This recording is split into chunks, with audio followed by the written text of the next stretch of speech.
ভারতের লজ্জাজনক হার হলো আয়ারল্যান্ডের সাথে। এই হারের আসল দোষটি কোথায়? গৌতম গম্ভীর কোচিংয়ে 11 বারের আয়ারল্যান্ডের সাথে ভারত মুখোমুখি হয়েছে, প্রতিবারে ভারত জিতেছে, কিন্তু এই প্রথমবার ভারত ধাক্কা খেলো। আর আরেকটা যে বিষয় হলো যে শ্রেয়স আইয়ারকে নতুন ক্যাপ্টেনশিপ দেওয়া হয়েছে। ক্যাপ্টেনশিপ সরিয়ে দেওয়া হয়েছে সূর্যকুমার যাদব, যে বিশ্বকাপ জিতেছিল লাস্ট ম্যাচে। এই বিশ্বকাপ জয়ী সূর্যকুমার যাদবকে বাদ দেওয়াটাই কি ভারতের হার, নাকি বৈভব সূর্যবংশীকে না নেওয়ার জন্য ভারতের হার? তার আগে আমরা আজকের ম্যাচের যে ফলাফলটা সেটা সম্পর্কে একবার জেনে নেব।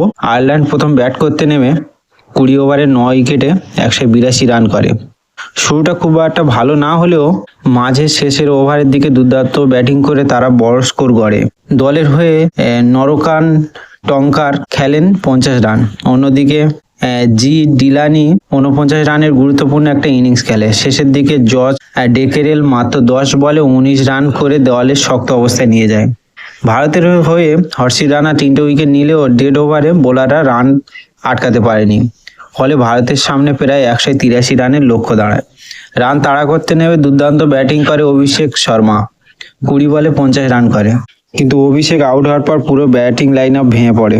সঞ্জু স্যামসন মাত্র 5 রান, ঈশান কিষান 1 রান, শ্রেয়স আইয়ার মাত্র 3 রান করে ফিরে যায়। অধিনায়ক এমন ইনিংসে ভারতের উপর প্রচন্ড চাপ তৈরি হয়। তিলক বর্মা 19 রান করে বড় ইনিংস খেলতে পারেনি। ওয়াশিংটন সুন্দর মাত্র 9 রান। শিবম দুবে কিছুটা লড়াই চালিয়ে 25 রান করে, কিন্তু ততক্ষণে ম্যাচ অনেকটাই ভারতের হাত ছাড়া। শেষ পর্যন্ত 18.5 ওভারে 148 রানে অল আউট হয়ে যায়। ফলে আয়ারল্যান্ডে 34 রানের দুর্দান্ত জয়। এই ম্যাচে ভারতের সবচেয়ে বড় সমস্যা ছিল মিডিল অর্ডার। একজন ব্যাটার ছাড়া কেউ দায়িত্ব নিয়ে ইনিংস গড়তে পারেনি। অন্যদিকে আয়ারল্যান্ডের দলগত পারফরমেন্স দেখিয়ে দিল যে টি-20 ক্রিকেটে কোনো দলকে হালকাভাবে নেওয়া যায় না।